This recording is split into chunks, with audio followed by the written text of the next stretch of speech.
All right, let's go ahead and bring on. We have a very special guest. We're going to say, George from CryptosRUs. What's going on, my friend? Hey. Hey guys, thanks for having me. Hey, man. Big thank you to you for joining us. We really appreciate it.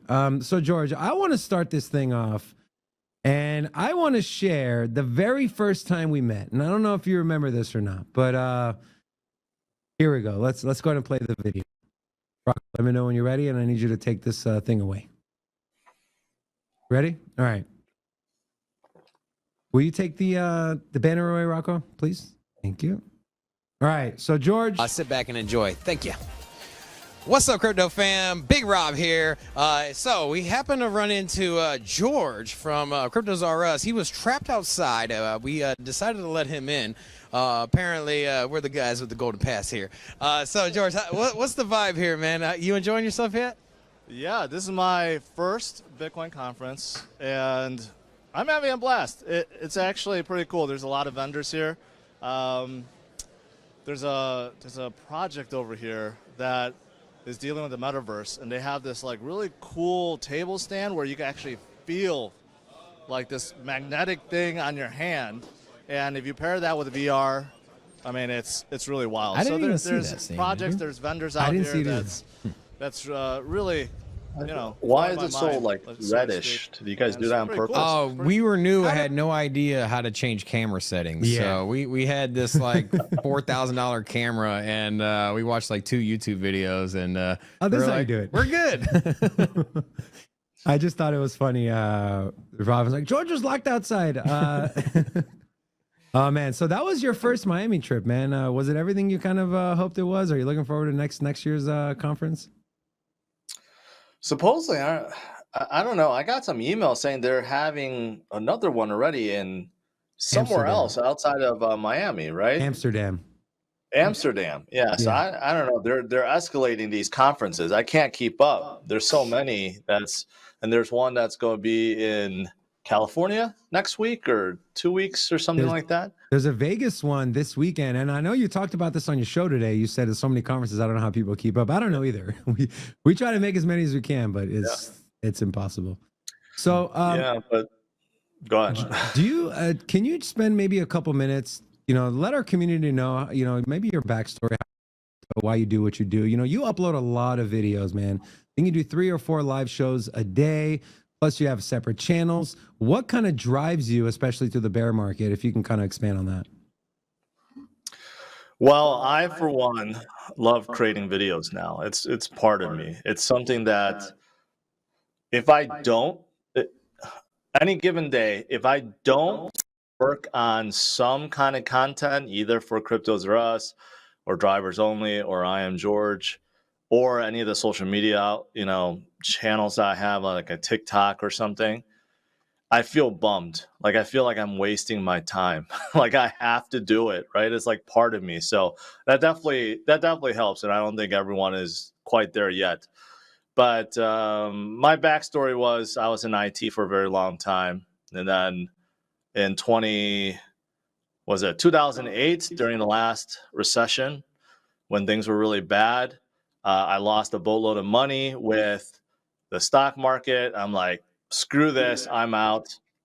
And then come around 2013, when Bitcoin first hit $1,000, I'm like, what is this, right? Since I was in IT, I'm like, wow, this is awesome. And then I was thinking, well, I got to make up for it. So I got into mining Litecoin back then. Didn't really understand what Bitcoin was all about, right? Made some money, and then unfortunately, in 2014 things came down. So that was like 2 cycles ago, or maybe 3 cycles ago. I don't know. I lost count. And then I got scared, left, and then came back in 2017 when Bitcoin hit 1,000 again. And then that's when I knew I made a big mistake. I got a little older, a little wiser. So I'm like, this time around, I'm not going to make the same mistake. I'm going to stick with it and just continue to educate myself and then start educating others on it. And that's when I started my channel, late 2017. And I've been streaming pretty much every day since then. So that's kind of my story. Yeah, definitely one of my I'm so busy here with the studio, putting content together and research. I don't get to venture out into watching other people's channels much, honestly, but definitely one of the very few that I watch regularly. So we really appreciate your content and have tons of respect for you. And yeah, you bring the alpha, man. We know you're a Thank big you. XRP guy. Do you have any XRP in your bag? Are you any Ripple? Any XRP? Do you mean the people's currency? What? That's what you mean, Dude, right? stop it. Stop it. The people's currency. George, I think are it you should be selling? Oh, did you adopted take it off your everywhere. wall? Are you gonna put that on the wall back there, like above the Bitcoin logo? I did it once, but it fell off. So I may put it back on Fell again. off? Oh, I wonder how it It fell fell off. off. That's funny. All right. Did Gary Gensler have something to do with it? He gave me a call. He's like, "Hey, you need to take that Disclose. off your wall." But yeah, I don't have a huge bag. What I am rooting for is Ripple to win this lawsuit because it's absolutely huge for an entire crypto industry. Gary really does want to control everything, like literally everything. His last declaration was basically anything on top of the Ethereum network, regardless if it's a security, because it's on top of Ethereum's network, it's within the U.S. jurisdiction, first of all, and second of all, it's a security, so they get to control it, Right. which is absolutely insane if he could just go out and make declarations like that. But right now, who's challenging him? No one. So I really do want to see Ripple win, put Gary in his place a little bit, and then hopefully we can. There's also the Kim Kardashian thing. That's not just like a TMZ news article there. That's like real. You have Gary Gensler saying that content creators, celebrities, these people need to disclose how much they're getting paid for their advertisements, and that they need to clearly make it an advertisement or disclose that it is an advertisement. So that he was on CNBC on an interview saying that, like, hey, you need to disclose that it's an ad. You need to disclose how much you made. And, I guess maybe in the days of not financial advice may not be enough, at least in Gary's eyes. So, I mean, the man's reach, just when you think he can't reach any farther, the nodes are mostly set up in the U.S. It's a U.S. jurisdiction. Then you have the celebrities need to disclose how much they're making. And so, it's for me, the bigger thing was, and George, you can talk about both of these things, but for me, the bigger thing was when they went after Ian Bellina, and in the SEC lawsuit, they talked about because a majority of the value, it is now in our jurisdiction. What are your thoughts on that? Are they crossing a line? Yeah, that was what I was just referring to.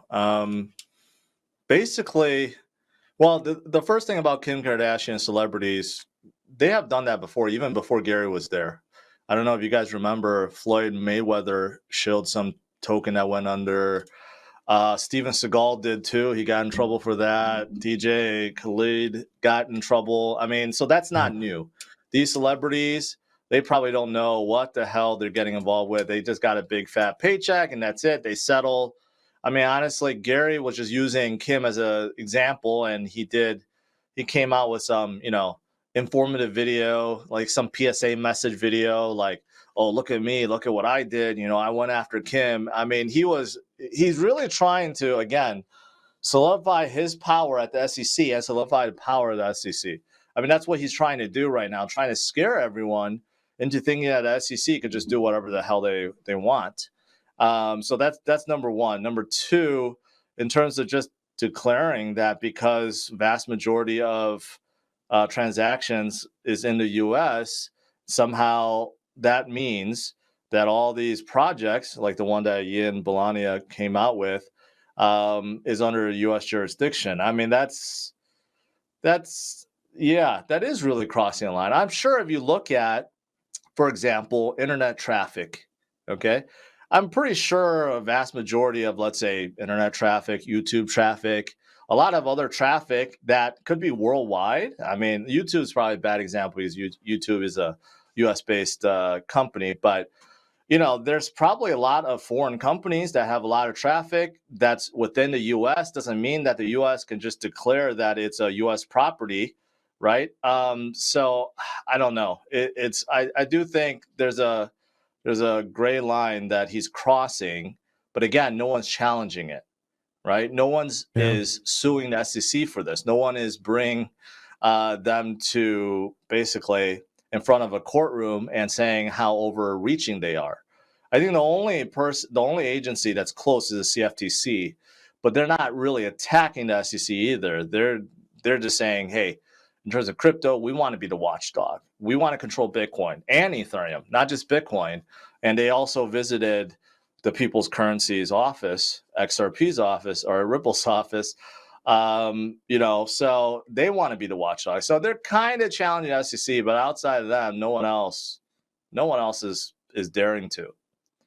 Yeah, and we actually we're going to talk about the FSOC came out and said crypto is could be harmful for the U.S. economy, and they want regulators to step in. And so we'll talk about that. But let's get into some of the biggest news of the day. So first thing I want to talk about is stocks. They jumped on the emergency Fed meeting that happened yesterday behind closed doors.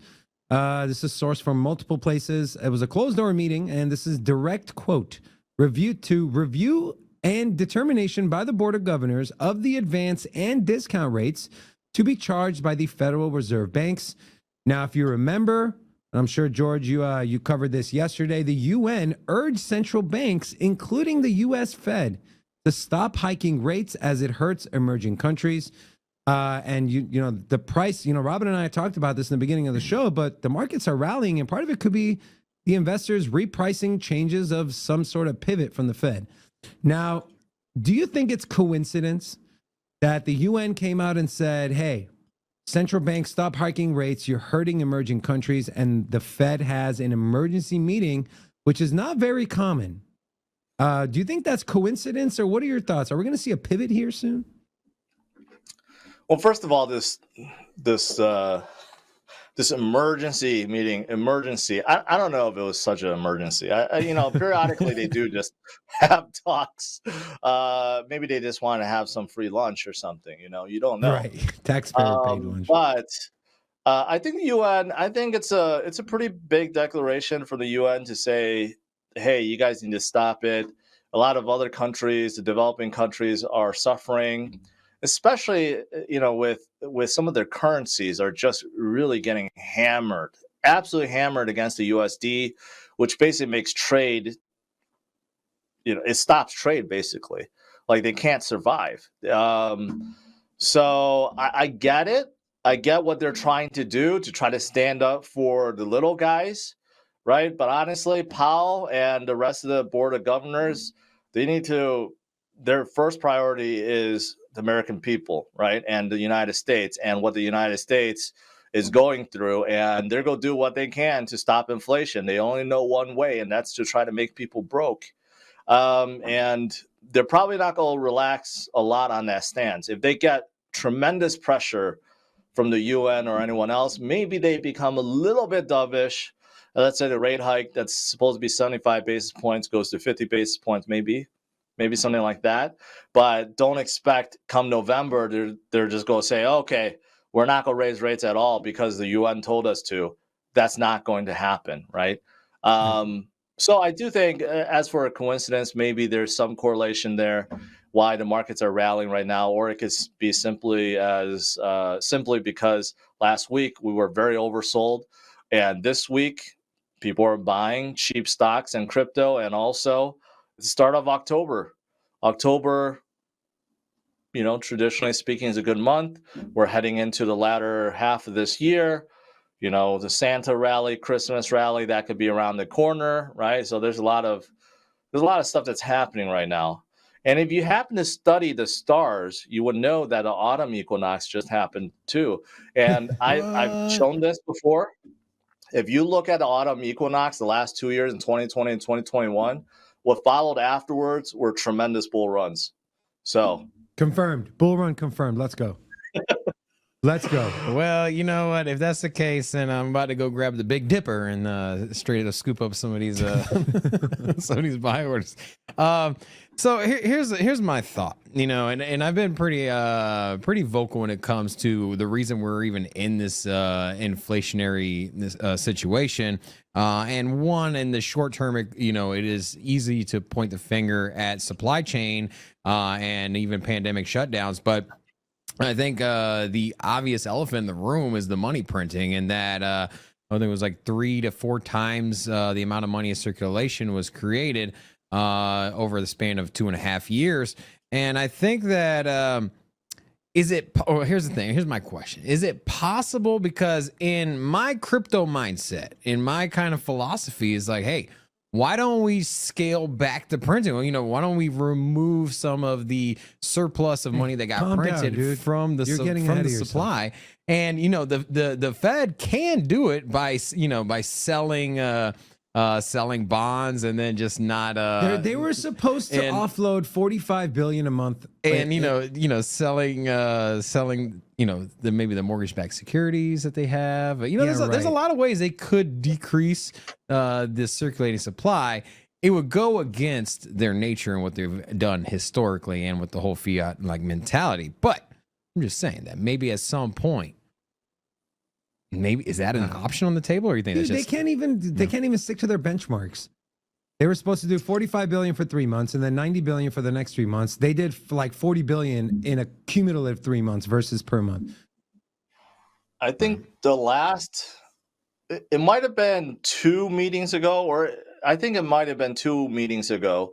And some reporter, you know, after Powell does his press conference, there's Q&A afterwards, and someone asked him about reducing the balance sheet, and he flat out said that's not a concern right now. We're concerned with rate hikes and stopping inflation. Then we'll start really hammering out decreasing the balance sheet. So he already admitted that that's not a priority. But Robin, as for removing the money from circulation, you know how there's certain coins that allows you to burn, like by sending to a burn address, like SHIB. Yeah. Robin, if Powell called you up and said, hey man, we need to decrease the circulating supply of dollars out there. I would like you to burn $1,000 every single day. Just withdraw it from your bank and just burn it in front of your house. Are you going to do that? Myself personally, no. But for the good of the people, you need to burn $1,000 every day. Come on. Come on, guys. What are we doing here? You know, it's really hard to do once you have handed it out. You print it, you handed it out, and it's not all of it's physical cash given out. A lot of it is forgiveness and tax breaks, stuff that the government can't get back anymore. So what they do is, well, there's 2 things really. And no, I take it back. There's 3 things that they could do. And I'm not the most educated guy when it comes to how money really works in the U.S., but I'm starting to learn. And the more I learn, the more I think it's a giant Ponzi scheme. So you think about it, the U.S. government needs, like, I think the budget is $1 trillion a year to operate, and I think like $800 million of that is for defense and everything else. But how do we get $1 trillion per year? Well, you collect taxes. There's only so much you can collect through taxes. And number 2 is you sell treasury bonds, which right now is great because the US dollar is so strong. All these other countries are buying it.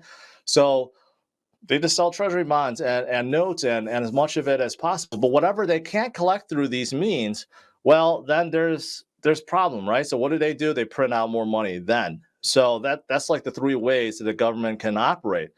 And the problem with this setup is we're never in a surplus. We're always in a deficit. We haven't seen a surplus since 2000, I think. So it's been 22 years of deficit, and the deficit is getting worse with the last few years. So now we have so much, the U.S. government has so much debt that it has to repay through these notes and bonds that they have sold, so much interest they have to pay because people buy treasury bonds for those interests, right? And there's no way to pay them without issuing new money or new bonds. Do you see? is that not a Ponzi scheme? That's exactly Bingo. what a Ponzi bingo, scheme is. dude. Bingo. I mean, that's how the U.S. government is operating. I mean, a Ponzi scheme is basically you're promising all these people that gave you money, high interest, and you're paying back the interest through new money that's coming in, right? That's how Bernie did it. That's what the U.S. government is doing right now. I mean, honestly, there's no other way for them to make money. That's the only thing they could do. So that's why so many people are calling the death of the USD someday, because with this model, there has to be a point where there's too much debt, too much interest. You can't sell enough notes. Or what if one day the US dollar is not so strong anymore and no other country wants to buy our treasury notes and bonds anymore? Then where the money going to come from? Well, then they have to spin up the money printer and print more. It's just an unsustainable thing. So there's no good solution in terms of the U.S. getting out of it. The thing with a Ponzi scheme is that there's always a break point. There's a point where there literally is no more that can be spread around, and then the system fails. So I mean, if you were to compare the monetary system we have here to a Ponzi scheme, then you're saying that at some point there's going to be a failure. There's going to be a failure point where you have an epic collapse. And could something like that be the next depression, or could it because of the direction we're going, they keep kicking that can down the road. They keep preventing recessions. They're just pulling the rubber band back. It's a can anymore. It's like a barrel. A barrel, yeah. Yeah. But here's the issue: is as they're raising interest rates. So the rates that the Treasury securities are being released, those interest rates go up too. And so, right now we're at, I believe, close to 130% debt to GDP ratio, which is insane. And so, like you said, George, you're just gonna have to print. And if the rates are going up, well, it's going to cost more money to service those. And so, it's just a messed up situation. Here's a question. I want to pivot here. Did you see the breaking news with Elon? Did you? I'm sure he did. No? Which one? All right, real quick. I'm gonna pull it up. It broke like 30 minutes ago. So. Real quick, I'm gonna pull it up. But if there's one word that comes to mind when you hear Elon Musk, what is that one word? Coach? Eccentric. Eccentric. Crazy. Loud spoken. Well, here you go. The man looks like he backpedals more than a guy on a bike. Elon Musk changes course and proposes going through with Twitter deal at the original price. To source from CNBC. Twitter shares were halted Tuesday after Bloomberg reported that Elon plans to go through with his acquisition at $54.20 a share. And then the stock jumped 15% and then was halted for a second time. So is Elon buying Twitter good for Twitter? Is it going to be, a lot of people are saying it'll be good for crypto. A lot of the bots will go away. I know you're you got a pretty big platform on Twitter. What are your thoughts? Also, was this planned? Was he planned on pulling the plug and then jumping back in at a lower price point, or same price though? Same price. I think his whole intention. You guys saw the conversation that was leaked between him and Jack, right? Jack was kind of talking about that was recently. No, please. Did you guys see that? No, I didn't see it. So Jack was basically, I think it's a text message. Basically, Jack was explaining to Elon that his biggest sin was going public with Twitter, and it was just going in the wrong direction, and he needs to get out. And he wants to create a decentralized version, and he asked Elon for his help. And he said he wanted to get Elon on board on a board seat for Twitter, and the other board member just said no, he's too erratic or something like that. Yeah. And Elon said that's a good idea, but I would still like to see if we can make Twitter better. So I think ever since that conversation, I think, and Elon's on Twitter so much, this is like main platform. So I truly believe that he does want to make Twitter better. His intent all along was to buy it, but I think he got tired. Elon knows how to play games too. I think he got tired of the board members and the new young CEO, trying to do what they can to dissuade him from buying. But then, he came up with such a big offer, right? Then they had no choice but say, okay. But the problem is then Elon probably thought about it because stocks, the whole market has been tanking. You probably thought about it. It's like, well, this was probably a stupid price. So let me play some games. Let me claim that, there's too many bots and this and that. Let me see if I could drive down the price. And then, that got us to, the Twitter suing him and stuff like that. But recently, maybe he's encouraged by the markets moving upwards now, and he figured it's still better to buy it. I don't know. But I think the intent was to buy it all along. Then he decided to get a little, I don't know what you call it, a little cheeky with them, trying to play this game to try to get them to lower the price. They won't budge. So now he's like, all right, whatever. Let me just go through with it. So that's kind of my thought. But I do think his intention is just to make it better, hopefully. I have stayed off Twitter since, I think, July. I have not tweeted, not made any posts, because I think Twitter is really toxic. I mean, not only is it toxic, but there's just every single thing is a bot. I mean, if you have a big audience, like as soon as you tweet something, there's a bot that responds in your name, and no one knows what the hell's going on. So I've been off Twitter for quite some time. Michael Saylor's brought up a couple interesting remedies when it comes to the bots, as far as other verification or check marks through the integration of a subscription service, something like $1 or $2 or something like that, where bots would have a difficult time creating a massive amount of accounts without having to invest a lot of capital. I'd like to see something like that. And I think Elon Musk, talked to Michael Saylor quite, before the purchase of his Bitcoin.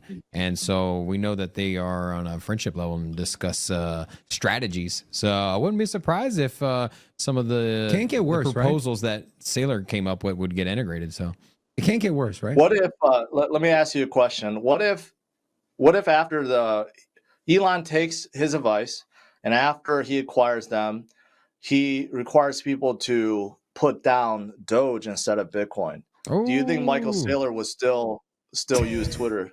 Good question. He would delete all his accounts. I mean, that's I don't a real know. possibility. Elon is still going to support Doge. Yeah, so he's what if he did the Doge that? father? Yeah, I wonder if all the Bitcoin maxis are just go jump off the platform. You think so? That might not be a bad thing, though. The toxic maxis, the toxic maxis. Well, it is digital energy. Yeah. All right. Let's move on to FSOC news. They're issuing a crypto warning for the U.S. economy. This is sourced from CNBC. The Treasury Department's Financial Stability Oversight Council released a new report on digital assets yesterday. They identified crypto assets as well as lending and borrowing on the industry's trading platforms as an important emerging vulnerability. They went on to recommend legislation that empowers financial regulators to more vigorously oversee the industry, as well as expanding bank exams to require federal and state agencies to look at services provided by crypto asset service companies. Now, do they have a point? Are we getting there, or are we already there to where if another thing like Celsius happens or Voyager happens, it could be harmful to the U.S. economy as a whole? Or do you think they're just trying to get ahead of, that doomsday scenario one day in the future? Yeah, I don't know. I think it's a combination. I mean, obviously, a lot of people in this space, in the crypto space, is all clamoring for like decentralization. We don't want government. We don't want regulation, stuff like that. But obviously, people have been burned by the likes of Celsius and Voyager and, of course, Terra, but that's Terra's South Korea. But, so I think some regulation could be good. Regulation of the exchanges also could be good. For example, Coinbase, for years, that people were doing insider trading inside Coinbase, right? Recently, there was like one ex-product manager or something, and he got caught. But there were a lot more people inside Coinbase that were insider trading, and I have no doubt there's other exchanges that had the same thing, right? And so these kind of things and fraud and all this stuff, I think some regulation could help, and definitely you can have some sort of consumer protection, right? And you can't have exchanges say, "Well, we're FDIC insured, so don't worry if we go bankrupt." No, they purely they clearly lied to the people, like Voyager did. Yeah. Voyager kept claiming, "Oh, we have FDIC, insurance. Don't worry about it," right? Obviously, now people know that really means nothing. That only protects you if the bank they use collapses, not if the company itself, like Voyager, collapses, right? So I think some oversight like that could definitely help consumers. The issue is, of course, we're all worried about them overreaching, kind of like the SEC, and making it so prohibitive for these crypto companies to survive that it really stuns innovation.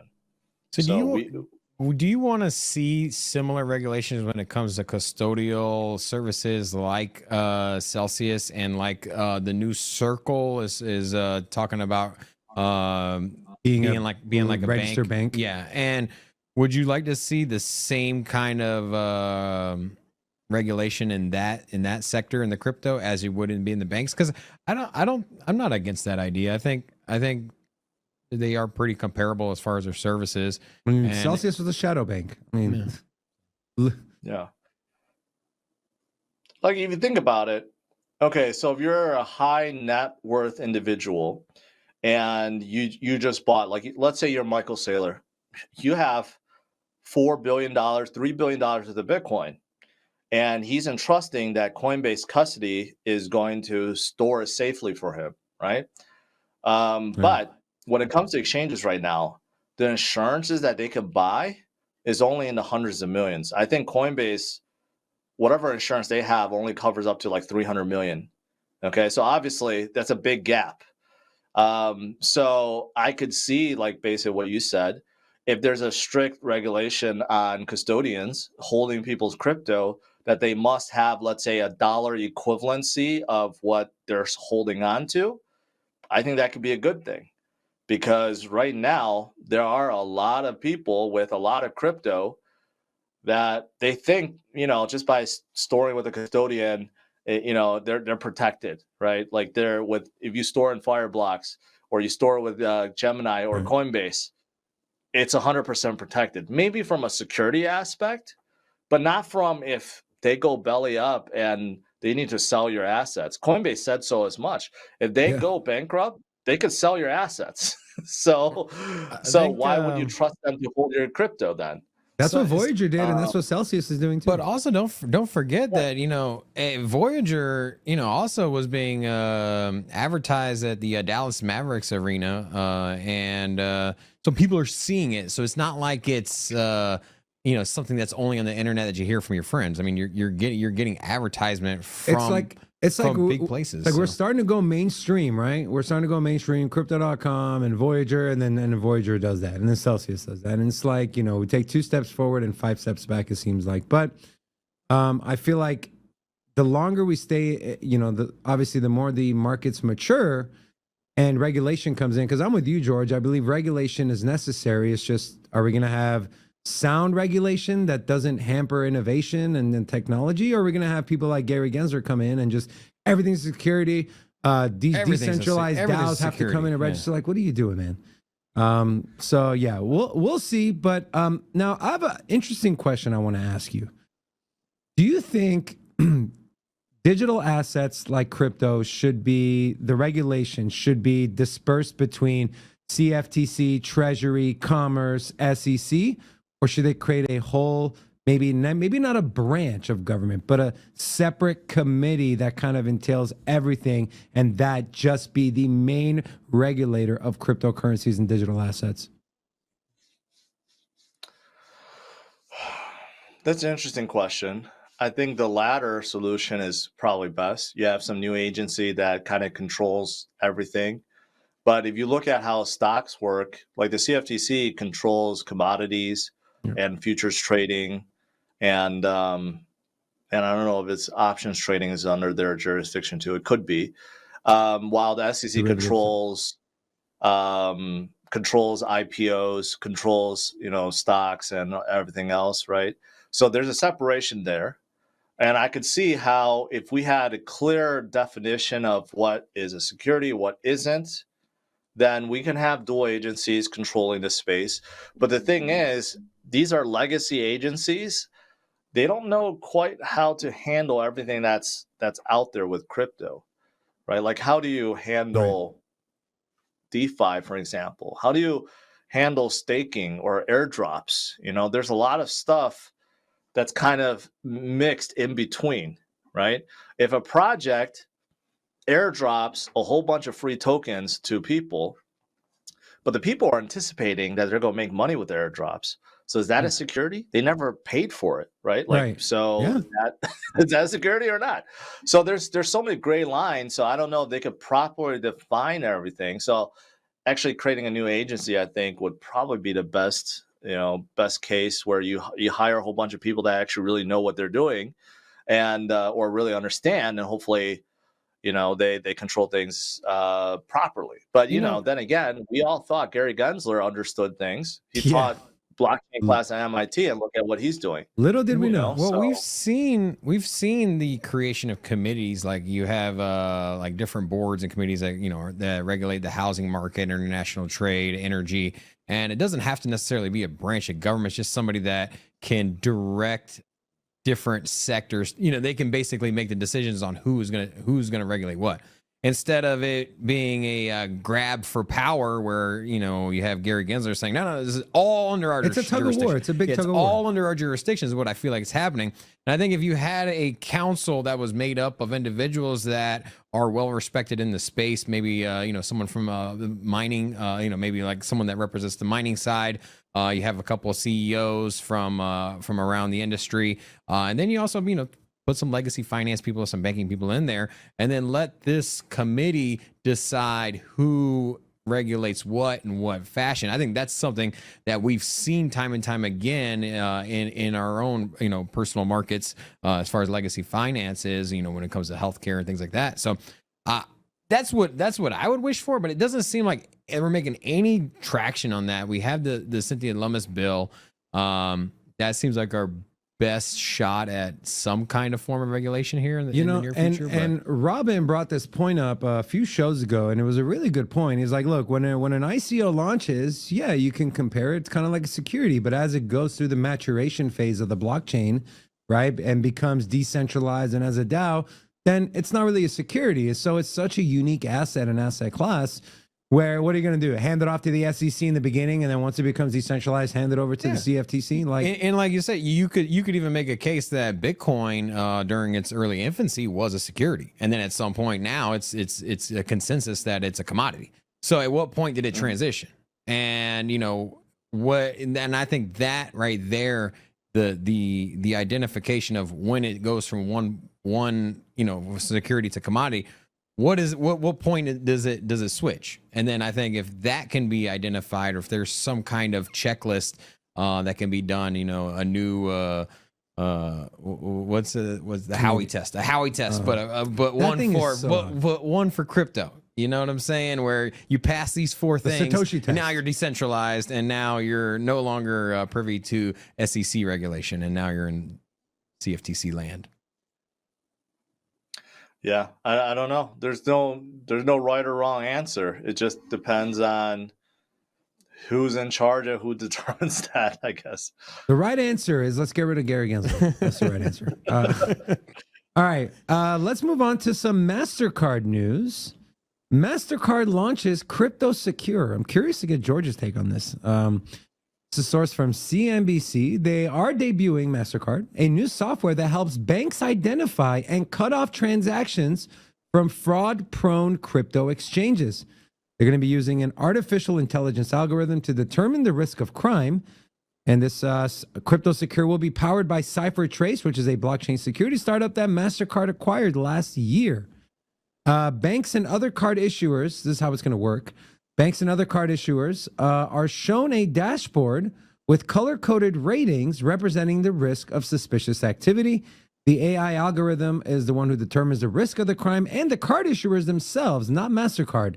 The card issuers will make the judgment call on whether to turn away a specific crypto merchant. Am I the only one that is kind of scared by this? Well, I want your guys' opinions. Rob, why don't you take this first? Are you nervous about this? I don't know. I feel like it's like an ugly version of the credit rating, and it's something I was happy to get away from going into crypto. And I feel like now you have now the risk rating, right? When you're color coded, now all of a sudden, you transact with the wrong exchange, and now your risk rating went up, and now you're locked out of certain DeFi programs. I could see a lot of negatives to this. George, what's kind of your take?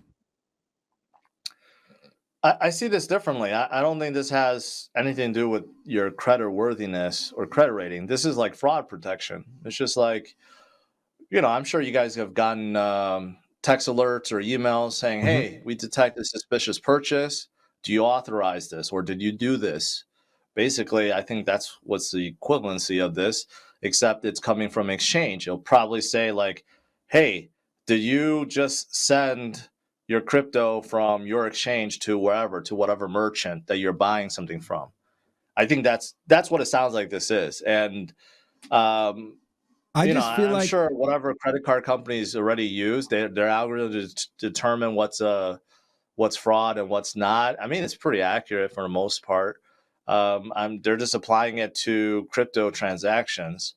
So I don't know. I never really spend my crypto, so I don't really worry about it. I think crypto is just for holding, but maybe eventually when we're all, living on our yachts, and we need to spend our Bitcoin or whatever, then it'll be important. Well, let me say the yachts probably won't float here in Vegas because Lake Mead is drying up. So it's you dig your own pond, okay, and then you can put your yacht on there. We're gonna park that thing at the Bellagio. Lake, okay? You dig your lake. We're going to the Bellagio. I don't know. For me, it's this whole thing where MasterCard's like, all right, our AI will tell you whether the risk, and then the bank issuer itself. So, I mean, can you see the government coming in and kind of maybe overstepping and saying, hey, I don't know. I just, the whole ethos of crypto is decentralized, where it's like the Wild Wild West. We do our own thing. And then now you're having these intermediaries coming in. And I agree that, the whole fraud thing, it is, I have saved my bank account a couple of times by getting those fraud alerts on my phone. Like, hey, did you spend money here? But this is like, this isn't like someone spent the money and you're like, hey, this spent the money. It's like, hey, we think this crypto exchange might be more prone to fraud. You can halt everything going in and out of this crypto exchange. I mean, at what point are we like, all right, I mean, they say it's an algorithm. I don't know. I am a little bit of a conspiracy theorist, so I don't know. I don't know. Well, if you're worried, first of all these exchanges are going to be compelled to send all of your transactions to them. Okay. So if you're worried about being tracked, then stay off the exchanges. I mean, that's quite simply, that's the answer. Yeah. There's no doubt that every single exchange in the US and probably around the world soon will be compelled to share data. I mean, this is the reason why so many countries are coming out their digital CDBC, because cash is actually hard to track. Crypto is easy to track. So, right. So that's the thing. This whole notion, crypto is used for illicit activities, is actually the opposite. You could actually do a lot more illicit activities with cash than you can with crypto, because you could actually see exactly where it's going to. So, I mean, bottom line is, everything's going to be tracked. Also, everything will be taxed, because most importantly, they want to collect that tax dollar from every individual. So, if you don't want to be tracked, start learning DEXs and start trading on DEXs. That's why they were created, So the worry is that somehow DEXs now just gets declared by the United States, by the SEC, that, since most transactions from Uniswap is within the U.S., we're going to regulate Uniswap, even though it's not a U.S.-based project, right? Something like that. I don't know if Uniswap is actually from the U.S. or not, but, it's just an example. That's one of my fear, is that there's nothing that you can use that is decentralized, right? Hopefully that's not the case. Right. But seems like that's the direction that we're going, though. I mean, with the Tornado Cash situation, where you're basically banning code. You know, you bring up Uniswap, and there's really no distinction as far as there's no difference between Tornado Cash as far as it being a code and people using it in a decentralized manner for their own financial narrative. And you can say, hey, I was laundering money, but it's kind of the same premise. Money goes in, you know, value goes in, value comes out. The same thing can be said for a DEX. And, you know, I understand that the final product is a little different, but the premise itself and its utility is very, very comparable. And you know, it's kind of scary to me. You know, you brought up Uniswap. Is that next on the chopping block for regulation when it comes from Congress? Because, I mean, if someone's narrative is, hey, DEXs are bad, we need to put an end to them. I mean, it's pretty much a carbon copy of what they did to Tornado Cash. They could do to a DEX, right? They could, but there's no way you could try to shut down every single DEX. There will be pro countries that are favorable to blockchain innovation, and there's going to be new DEXs that come out, and you know that's the thing. That's why you want to control your own crypto. If you have Bitcoin, Ethereum, whatever in your wallet, you could transact with whatever DEX you want. The thing is, you know, if you're relying on exchanges, then, you know, your wallets and everything will probably be tracked, and it'll be harder to do that way. But, you know, if you're safely securing your crypto into a wallet that is only used for, let's say, decentralized purposes, right, then you have nothing to worry about. Right. But yeah, I mean, I think your concern is valid. You know, the U.S. government, the SEC may go after a few DEXs out there, the bigger ones. And that is a concern, right? So that is where hopefully the right people stand up to the SEC. Maybe some other agencies like CFTC or U.S. Treasury Department. I don't know if they're going to do anything, but but I bring them up because they probably won't be controlling the stable coins. But you know, we'll see. You know, George, before we let you go, I have one very important question. Robin already knows what's coming. Is it about the barbecue people's chicken currency? pizza? Barbecue chicken pizza, yes or no? Not pizza. Barbecue chicken pizza? Yeah. With the onions and the bacon No, and with the the chicken, barbecue sauce. Barbecue sauce and the chicken. Smoked I mean, I Gouda have cheese. nothing against it, but I have not had one where I thought it was amazing. It was just like, okay, it's decent food, but nothing like, wow, it makes me want to order it, you know, again or something like that. So what's your favorite pizza? I just like regular pizza, just like regular cheese or regular sausage, maybe a There you go. Supreme here or there. All right. Yeah, I mean, I'm not really picky when it comes to pizza.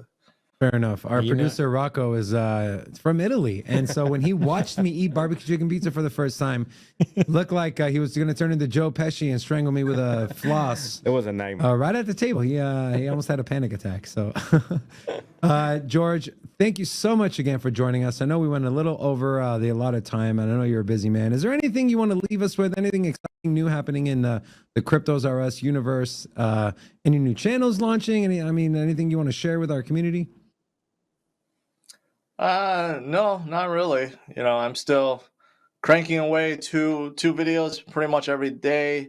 I'm starting to dab with more macroeconomic kind of videos. I did one on housing market, go do another one on car market for this Saturday. So hopefully people are receptive to that. But I do think, you know, there's definitely a lot of correlation. You can't turn a blind eye to what's going on around the world. And there's definitely a huge correlation with inflation, with the money printing, with all this stuff, with crypto, right? So the more educated we are, the better we are for it. So yeah, that's what I'm working on in my other channels, you know, still producing some great car content, although it sucks, you know, in the US when it comes to cars right now because you can't get them and they're too overpriced. Robin just got one.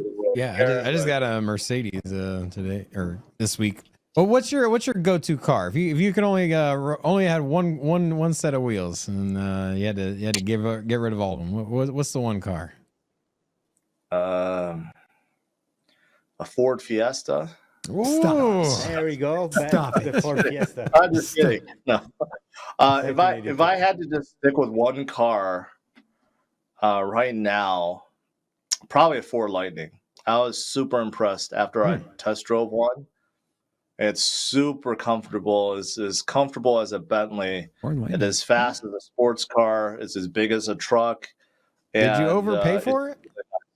Huh? Did you overpay for it? Because I know that those things are selling No, for I borrow it. For my car channel, I get loaner cars from the manufacturer. So I borrowed it for a week. I would love to buy one, but dealerships are charging like 40, 50K above MSRP, so I'm waiting. Holy moly. But, it's Ford nailed it, really nailed it. I love the CEO, Jim Farley, who's really transitioning them from ICE cars to EV cars in a big way to try to compete with Tesla. I think they have a real shot. I mean, the Lightning is awesome. Cool, man.